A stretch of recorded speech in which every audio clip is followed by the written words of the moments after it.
Yeah, I'm really pleased to be here because I've been into recycling for a long time, and this recipe I have been using for 40 years, and it's a favorite of all my kids. And it's banana loaf, and it's a great way to use up overripe bananas.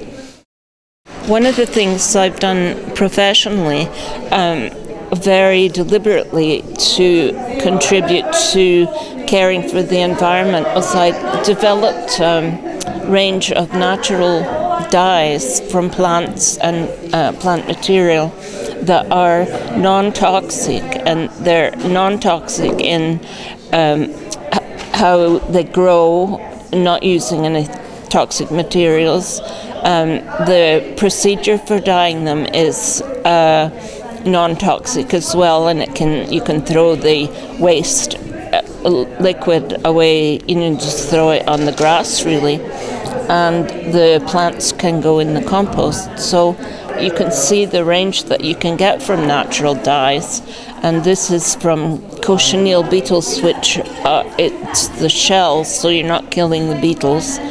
Birch leaves, an indigo plant, and more cochineal, and then this is an old dye plant called madder. So all of these beautiful colours have very low impact on the environment. One of the things that you can do in textile art, there are many possibilities for recycling materials, but what I used to do was cut up old clothes into strips. I learned to weave in Scandinavia, so there's definitely a tradition there. Cutting cloth into strips and weaving what we call rag rugs. I know there's another way of doing it, but that was what I did was.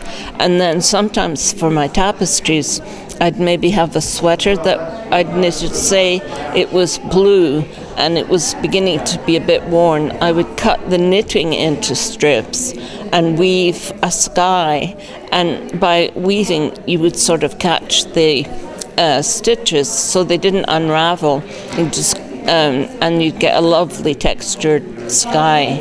And you could do that with anything really, just cut it up and stick it in. I like patchwork and quilting, and quite often I'll go to Arcas, find something I like to wear, perhaps the summer, and then after summer cut it up and use it for patchwork and make quilts or cushions or whatever. And the other thing that I'm doing just now is I'm using small scraps of things you would normally put in the bin, cut-offs, and making a new fabric with it and making them into iPad cases or cushion covers or whatever. Of this, I like all the cushions and the door stops. I think they're very good use of fabric. But I also am pleased that you've got leaflets and composting at home, and also I'm going to try out the Eco Cover laundry washing liquid. I run the umbrella group on a Monday morning at the fire station for people that like to do arts and crafts, and we do a certain amount of upcycling. We use some new materials. We've done lots of things really. We made the eco-savvy man there that's dressed up in the hat. That was made of old newspapers, old wire netting, bits of glue, sand and a bit of linseed oil, and people's old paint and varnish. It finished with a coat of yacht varnish. This year we did a great big octopus for Coast. And we've also done little projects, like we've had old table mats handed in and we've cut up magazines, redecorated them and varnished over the top. And we've made cards. We've made cards even using toilet paper on top to cover them and make them look old and handmade, and using bits of tissue paper, using flowers from the garden that have been pressed.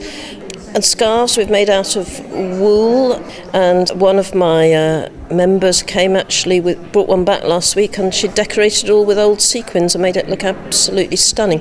I recycled recently some gore scarves, and we felted wool into them so that they got patterns, making nice headbands and things. Whatever ideas come up, we've done a bit of rag rugging. I can't think what else now, but every couple of weeks I change it so there's something different for them. Gives them a new idea.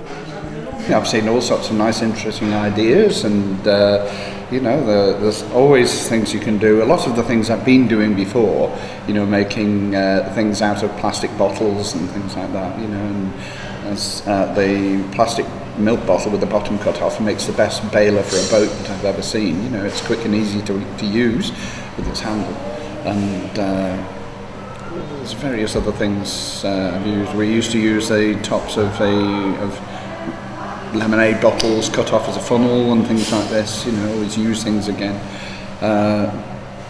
But myself, when I moved into Murray Crescent, I made sure that one or two things happened. I'd always been knowing I would be living on a pension, thought I've got to watch the pennies and watch the environment, and so I changed all my electric light bulbs to LED bulbs. So before I moved Eden, so I would save the environment and save pennies that way. And I've always, for a long time, we've had a thermos flask sitting beside the kettle, and if you happen to boil, whether by deliberate or by accident, if you boil too much water, never throw it away, pour it into the flask and it keeps hot for quite a while, a fair bit, and you can always use it to wash something with, or boil up again, save money.